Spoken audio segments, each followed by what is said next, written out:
Jens Christian Vedersø, welcome to the podcast. Thank you, Rob. So I was like, okay, I have to say his name in English. I pronounced it in Norwegian, and both of them are wrong because you're Danish. True. That is true. But, well, close enough, I guess. How would you say it in Danish, actually? I thought Jens Christian Vedersø, which it sounds awful in any language, so no worries. Lovely to have you on the podcast. It's very strange. I'm not sure if you've been on it before. We discussed coming on the podcast, but then I changed jobs, I guess. Yeah. You're hard to get. But now I have you. Haha. I'm glad to be here. For those of the listeners that don't know you very well, who's Jens Christian? Well, I'm the head of cyber risk management at Vestas, the wind turbine manufacturer. Awesome. Yeah, I have a background from doing legislation in the energy sector for the last I started that 10 years ago, and then I've been around the industry for the last 10 years, working with OT security on the risk and governance aspects of it mostly. So you were writing legislation, and now you are having to conform to it. You regret what you wrote. I just need to tell you. I mean, it's just like, why did I write it like that, and why did it come up like that, and what did we actually mean when writing that, and that kind of thing. But that's just how it is, I guess. Goes around, so I was comes around. What goes around comes around. At least you can look at yourself in the mirror. So I was doing some YouTubing as one does, and I was I figured out that I think it was Costa Rica is the country that uses the most renewable energy. Norway, Iceland, I think it was Uruguay and Denmark. So you're in the top 5 there. Yeah, and we don't have any mountains, which is a huge advantage when you do renewables, because you just put on a hydro turbine and then you're good. Because look at Las Vegas. Las Vegas is, or at least used to be, powered by one hydro dam, right? So so in Denmark we don't really have much hydro. So it's almost wind, all of it. So that's a good way to start the episode. Like, what is the renewable energy these days? Because you have fossil fuels, right? Coal, gas, oil. Then you have renewables, and you have nuclear energy, but nobody likes nuclear anymore. So what does renewables mean? That's a good start for it, because renewables sometimes also means nuclear, at least if you're in France. But let's not go too much into that. Don't turn this political, right? But when we look into what the wind industry is today, it is the solar and wind is the two most dominant ways of doing renewables, and the reason for that is that wave energy and thermophysical energy and that sort of thing is more complex to make, and therefore wind is pretty much up. Well, it is a component in the renewable transition, no matter how we put it. And if we look into what does that actually mean? Well, it means that we're going to at least triple the renewable production over the next 10, 15 years, just to follow the commitments that we made already politically. I mean, stated policies, right? Because currently, wind energy is a little less than 2% of the electricity production around the globe, but eventually it will turn into, in any given scenario, being a major component. So you might say that we're in a very lucrative situation as Vestas, as being a producer of wind turbines and a service provider of turbines, because we got our business covered. But at the same time, it's also the competition is rising in the industry, which it should be. Of course it should be. So we're also looking into how do we compete, and how do we present ourselves as the most the best option for country that wants to fulfill their sustainable policies. Yeah, and security is a component to that. Of course, it's an enabler or a necessary component of it, I guess. Well, that's a good discussion, right? Because should we look at security as a potential barrier that we need to remove, or should we look at security as an enabler, as something that is a requirement for future use? And I don't think that we should look at it as something that we just need to get rid of, because then that way we would just off-grid all the wind turbines and just make them run themselves. But that's really not an option, is it? We need to have this flexibility of the system as we put in more renewables. Because if we have a wind turbine, it's only it produces when the wind blows, right? So we need to be able to turn it off if there's too much electricity in the connected system. Therefore, we need connectivity. So I mean, you can't have renewable transition without digitalization and connectivity. That's just a fact. So you have wind, which I know Denmark is over 50% of your energy source, I believe. Norway is probably more about water, knowing us and our mountains. So every country is a little bit different. But whether you're wind or solar or hydro, whatever the energy source within renewables, I'll take nuclear out of that. Yeah. Are they the same? Can you look at them from a security perspective? Because if you put this in like a global context, like, are we using these sources to get off or reduce our dependence to Russia, or like, besides saving the globe, there's some other factors involved, right? Yeah, because I mean, you can always put this into like the moral context. I say so. What are our grandparents gonna tell us that we didn't do right? And one of the things could be that we didn't do the sustainable transition into renewables, and therefore they inherited an Earth that is uninhabitable or with heat waves and what have we. And I mean, that's a political discussion. Let's keep it at that. But that might actually be a very valid political discussion.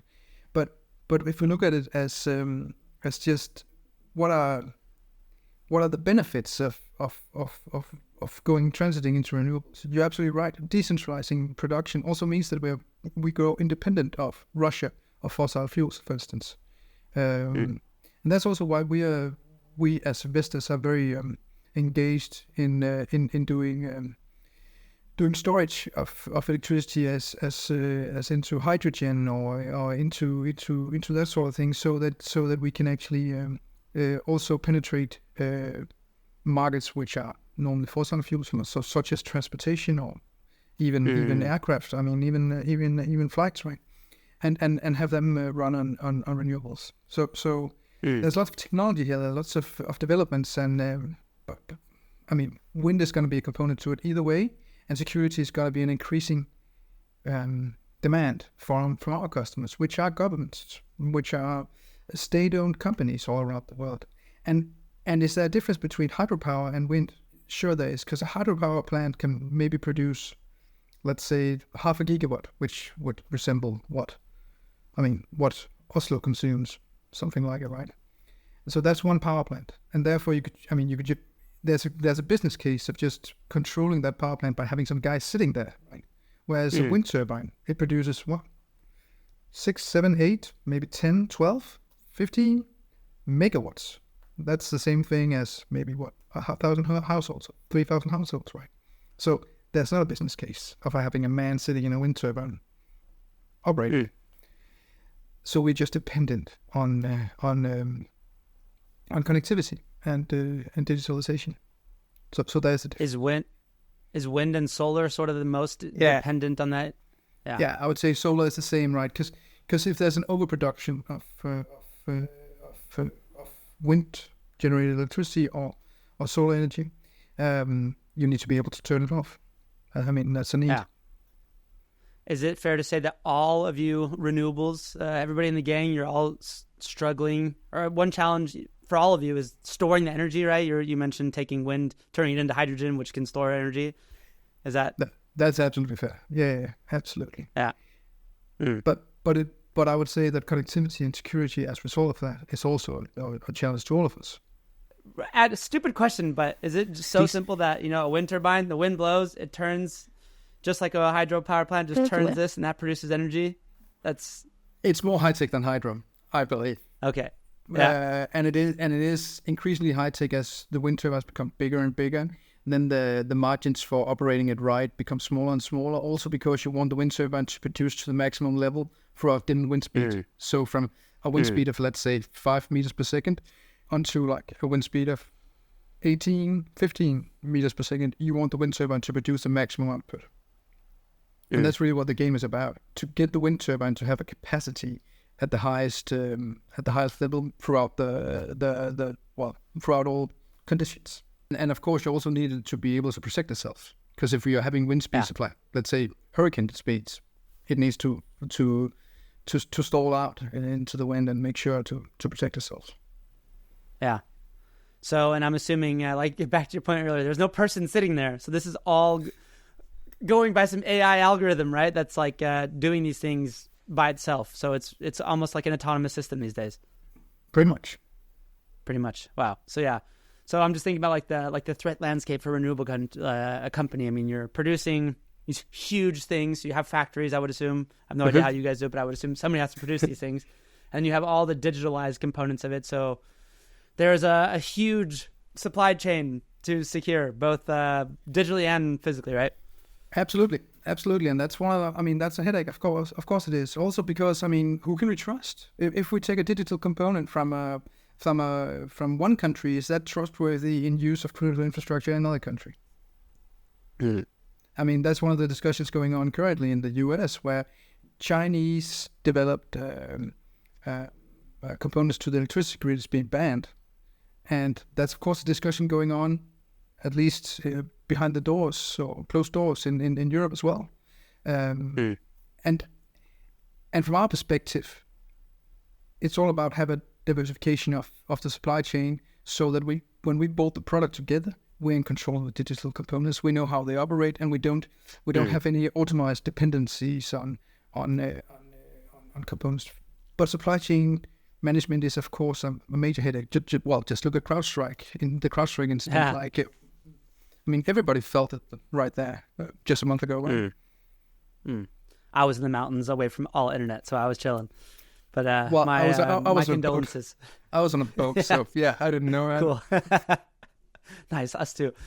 So, we could nerd out on these things, a billion questions about, supply chain and everything, but you're going to speak at a security conference here, the Industrial Security Conference in Copenhagen. Yeah. I assume it has something to do with security. What are you going to be talking about?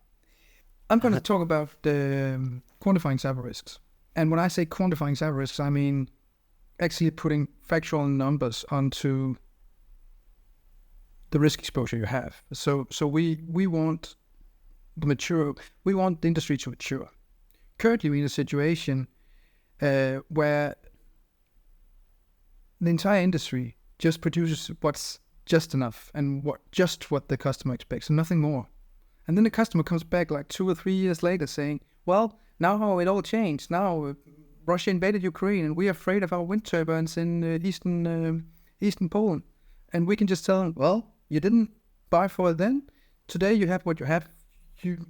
Nothing to do about it, right? We would like us to mature from that, so that security grows into a moving target, a moving benchmark that we can collaborate with our customers around, so that when their national stakeholders, their legislators come and tell them, well, guys, you need to mature on this, or you need to take care of this specific vulnerability or this specific threat, they actually have something to do, so that risk control actually becomes their responsibility, but also an ability of theirs. That's the ambition. Is it because when you ship these turbines, they have so many components, I can't even imagine how many digital things are in these, but you can't just go in there and switch all them out because, by the way, now we're willing to pay Vestas a little extra for security, right? That's the issue? Well, that's one of the issues, right? Because when a company or a nation buys a wind park, it comes with a business case, right? It's a huge investment. It's expensive equipment. It's supposed to be run for 25, 30 years. So there is no money to change all the digital components. Right. And there's we don't have enough people to do it. So even 5 or 10 years ago, we went into a strategy to virtualize all the systems on the plants, so we could actually just change the software or just change the image on the plants. But we want to mature from that, being able to do that, to actually take it onwards to having the customer being capable of controlling it. Because it's their asset. And maybe Sweden has one risk profile or one interpretation of the threat from Russia, and maybe Romania has another one, and Israel has a third one. And they're all customers to us, and we need to serve them differently according to their needs. So we're in a situation where we need to do that. Yeah. It's a horrible metaphor, but I'm just thinking about back in the day, you had a car, you had to update your car. You have to go to the dealership and get it updated. And then Tesla came and they push out their updates to their car, just like you update your iPhone. And now you're trying to take it to a level where the customer itself has the power to control the security on their wind parks. Wow. And then we need to define the right metrics for it, right? Because should the customer just say, I want to have this component. I want to have a new, let's say a new sock, or I want to have a new connectivity device. I want to have I want to have a router update, or I want to patch this specific server or this specific application on the system.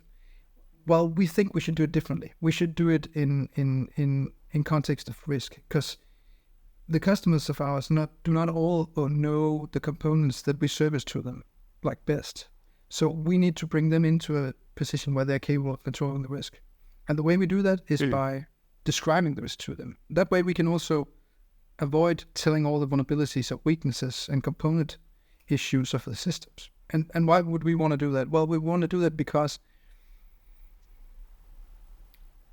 if I sell a wind turbine to Iran and I sell a wind turbine to Israel, I don't want to have the situation where they're going to hack themselves, or just in order to be able to hack each other afterwards, right? And that happens, right? Well, I don't know, but I would imagine that what happens with normal IT equipment, at least. I mean, right? I would imagine that any sound intelligence service is trying to achieve those sort of upper hands, right? Of course. Yeah. Interesting. So when it comes to, so you're trying to quantify risk. That's that project you've been working with a long time, right? Yeah. Yep. So how has that journey been? Like, you have the threat landscape, you have the value of the asset. I'm assuming you've gone a little bit. Are you still using like Excel sheets with like the normal green to red sort of thing, or how does that look? Well, if you can't comprehend it, you can't explain it. Yeah. So even though Excel sounds like really stupid, some components just need to have an Excel, because you need to be able to show them. You need to make people capable of controlling themselves. If I have a customer that runs like 3 turbines, he understands Excel. If I have a customer that, and if I have a customer that runs, let's say 2,000 turbines, it's a different game. Right? So we need to be able to communicate in the level that the customers of our wants to, and that means we have different solutions to it, and therefore also different degrees of complexity. But you're right, there's a threat component to it, there's a vulnerability component to it, and then there's an impact component to it. And by digesting those into different categories and putting them into scenarios, we're capable of making a best guess of the predicted future, saying, so this asset is at risk to this extent due to this vulnerability not being mitigated, or this architectural weakness, and so forth. So you can actually take care of it. I mean, besides ransomware, which happens no matter who you are, I guess one of the challenges you would run into with the threat part of it is that it's not like every day there's like a wind farm being attacked with some custom malware, right? So how has that part been for you? Well, it's complex. It's actually a threat. Yeah, true, because it's actually a threat. Well, you can turn it the other way around and say, what would you do if you were threatened by a neighboring country? Or have the interpretation of being threatened by a neighboring country? Well, you would try to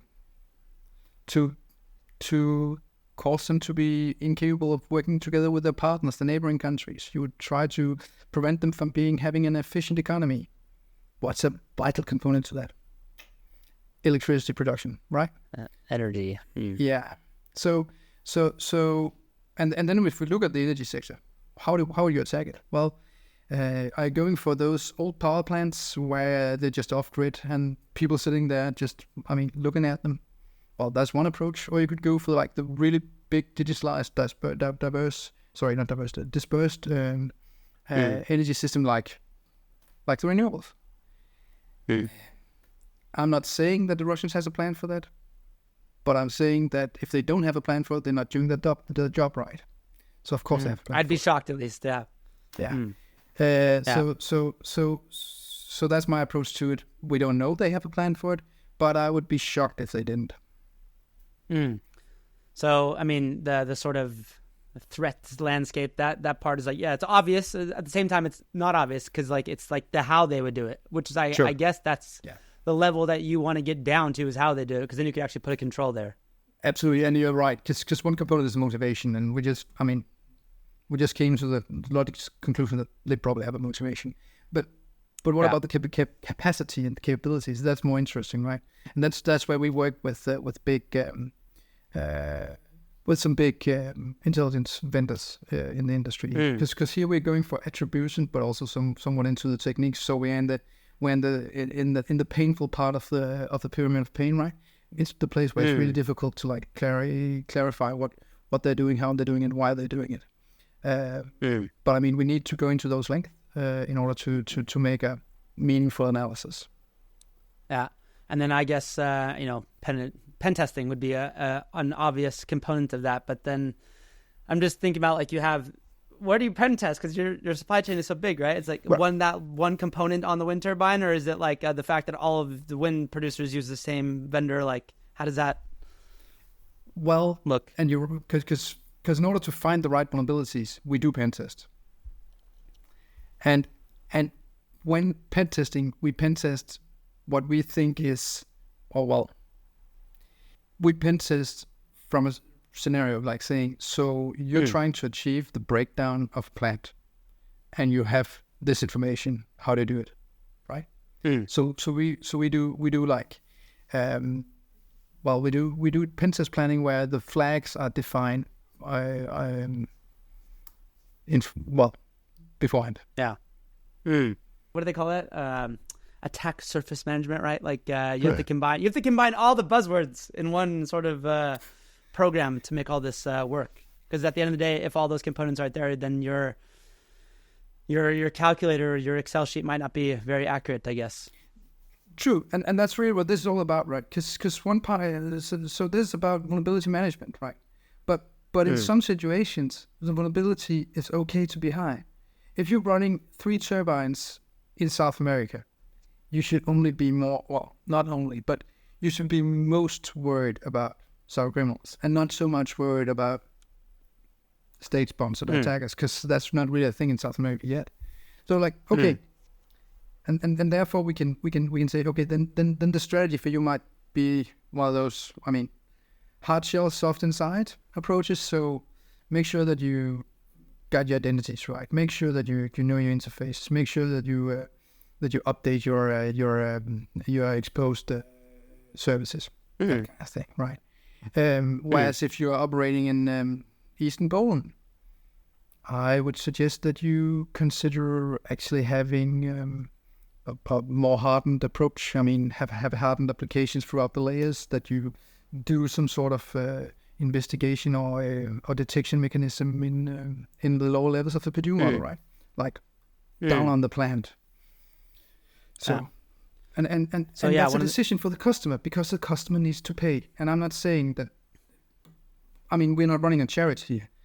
The customer is paying for for the risk as it goes.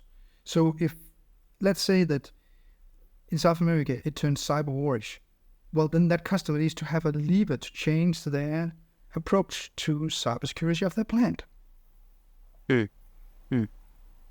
Interesting. So it sounds like one of the questions I was going to ask you was like, what's the industry look like? But it sounds like there are many industries within industries, because the customer of yours, that's a government then at that point, right? Yeah, but look at the legislative push, right? Because governments, just look at this too. Just look at the update of NERC-CIP. They're all pushing for this risk responsive attitude with the customers, with the producers of energy, and we're just a service provider for them.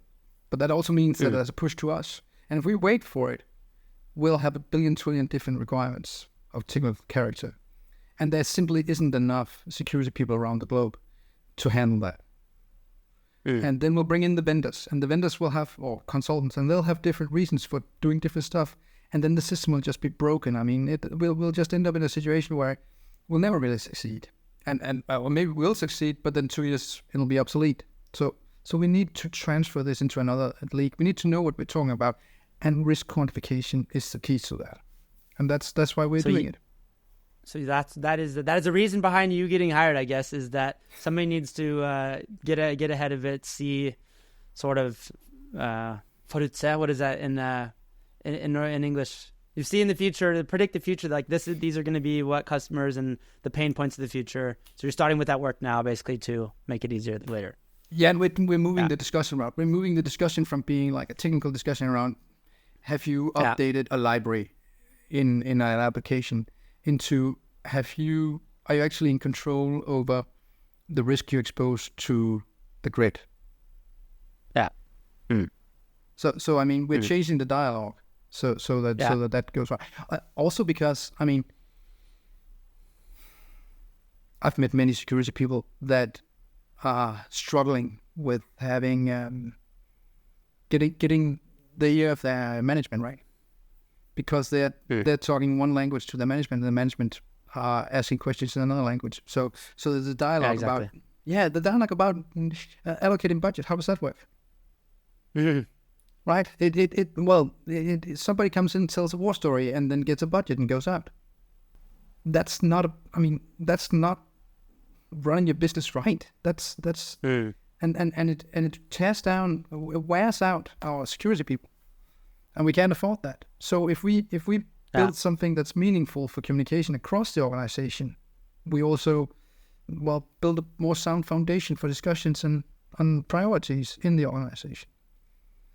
Isn't that kind of strange that sort of communication thing is being led by the security team, or is it? I mean, that sounds totally. I'm just surprised that those efforts would end up coming out of the security team and not some sort of like intelligence function or somebody higher up in the company that just said that we needed to do that. Or is it because the threat is so cyber that it makes sense to you? I have a feeling that many people in the industry fail to talk about threats and talk a lot about vulnerabilities, because what do you do when you're scared? Well, you go back to what you know, and many of the security people are IT people, right? What do they know? Well, they know their systems, and then they start talking about their systems. They start doing something about their systems, and then we decouple the organization, and that's not good for progress, and it's not good for management. It's not good for control. By having a quantification concept running, you grow out of that. Absolutely. Yeah. But I mean, I'm fairly sure, and what I'll be talking about on the conference is in practical terms. I'll be showing the Excel spreadsheet that we give to our smaller customers, and just explaining how the data model works.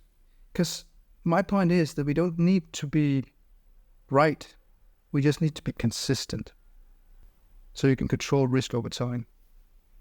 So Jens, my guess would be that you and Vestas are one of the top echelon of making that communication and actually making something work. But if you look around the industry, like I heard you mentioned guessing, lying, and wishing.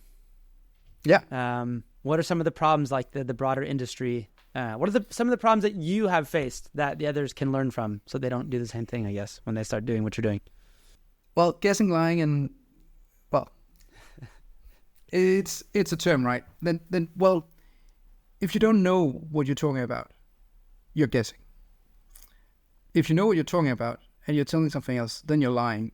And I've seen security functions do both, like all around, all the time. I've seen consultants do both all the time. I've been a consultant myself. I have consistently refrained from lying and told people very transparently when I'm guessing. But that's not how the industry always works, to be fair. Yeah. And therefore we need to change this approach where our top management just asks a question and we answer it by a guess or in a different way, because if I'm, let's say, like a CEO comes into the office of a CISO and says, so this ransomware, should we be afraid of it? The CISO says, yes, that's fair, that's good. And then if he comes back the next week saying, so what should we do about it? Then he needs to have a plan for it, right? And that plan needs to be controlled, it needs to be transparent, he needs to explain it. So if you don't have your integrity there, and if you just start by just hoping that he goes away and just telling him, well, I hired a consultancy to do it, and then a consultancy comes in does a risk assessment with a model that they don't tell people what is, and with, deliberately masquerading it all up, and then comes back 2 years. Well, then they need to come back 2 years later in order to do an update of it, because they efficiently made sure that nobody else could update it, right? That's a business model. I was thinking in my head while you were saying this, like, you know what? I mean, if you have to do something bad in the name of good, that's bad. But to your point, if you have to do it every other 2 years because it never got any traction, it didn't actually change anything, then it's, what do they call it? In Norwegian, they call it a bjørnetjeneste. So you're shooting yourself in the foot. It's the same thing in Danish, but yeah. And I think that's what it is, right? You end up doing something, because you think it's right, and because you don't know how to talk to that CEO, so you're just giving what you think he wants. But the next year he come back and he'll ask the same question. He expects you to report back in the same time and in the same language. So you don't have the opportunity to become wiser. Because if you become wiser, then you'll need to tell him that you made a mistake last year. And within our industry, anybody who's saying that they know all is lying. I mean, we all get wiser every day. There's always a new technology. There's a new technique. There's a new approach. There's a new technology that our attackers use, or something that we can use. There's a million things. So this is not about doing it right. It's about doing it consistently. That way, we can actually mature. And that's what I'm going to be talking about. And I'm going to put out, very practical. What do we do? How does a threat scenario work? What happens throughout the kill chain? Because we do red teaming, like saying, so if I'm this hacker ransomware group, what do I do if I have this access? Well, I work like that. Okay, super. How do we then put up barriers for it? Then we put up barriers for it. And I mean, but we can't prevent them from doing it. So we always end up by a guess at the end. We just need to be transparent about that guess. We just need to have a methodology for it, so that we guess the same way, the same do every day. Yeah. A lot of security people is talking about this. I mean, about doing the basics, right? Just doing the hygiene. One of the hygiene things is also to be consistent. Follow the same procedure. Continue doing that. Last time we talked probably was at the same conference last year. It's been a while. But I'm thinking, what have you learned in the past year, just specifically for threat intelligence? I learned that it is to some extent it's a circle, right? We kind of knew that, but buying intelligence is just everybody's buying from each other. So the only way to get proper intelligence is by having a network, to having the capability of digesting and analyzing open source intelligence compared with commercial intelligence, more or less at the same time. So in order to be able to actually stay ahead of this and do proper risk scenarios, you need to have a threat intelligence cell of your own. Yeah, otherwise, exactly. you're simply not in control. Yeah, and I guess you ended up there yourselves. Yeah. Yep. Yeah. Without saying anything more, but yes, of course we did. Yep. I support that. Do you have any closing thoughts, Jens, before I let you go on this lovely Friday afternoon? Yeah. Well, no, I'm looking forward to the ICS conference in November, right? I mean, it's like a family gathering. It's like that is. Yeah, it's really it's nice meeting good old colleagues and having great fun and being inspired. I always go from it with a million new ideas and a million new questions and a million new friends. So it's fun. So looking forward to seeing you there. Likewise. Thank you so much for your time, Mr. Vedersø. Take care. Behave between now and then, and we will see you in Copenhagen in November. See you there. Bye. Ciao.